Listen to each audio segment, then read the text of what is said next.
This shot was 21 years ago. I was right before the 96 Ironman, and I was shooting this for a heart rate monitor company. I'm not going to show you any more of this picture. What I'd like to talk to you about is I think that we have become very dependent on the tools, the metrics that are very, very helpful in outlining and designing our training programs and also utilizing those in the race. And all the athletes that I coach, I prefer them to use power on the bike. I remember when I was coaching Chrissy Wellington, she said, no power, let's just look at speed. So I said, that's fine. We can look at speed, we can look at heart rate. Everyone's got some type of GPS monitor, so they're always looking down and checking where they are as far as the calibrations based on their coach or based on what they've done in the past. So what's my point?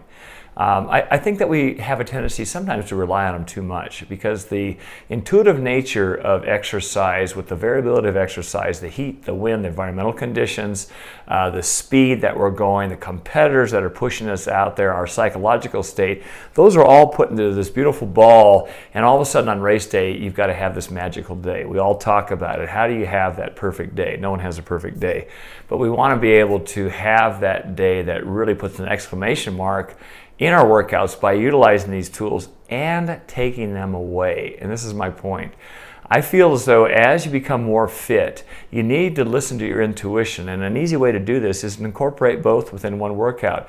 For example, if you're on your bike and you like using the power meter, use it for a segment, turn it off, turn it upside down, tape it, turn your eyes away from it, and then see if you can actually sense the same wattage. So if I want to hit 220 watts, that's my design on that 20-minute block or that 5 times 4 minutes.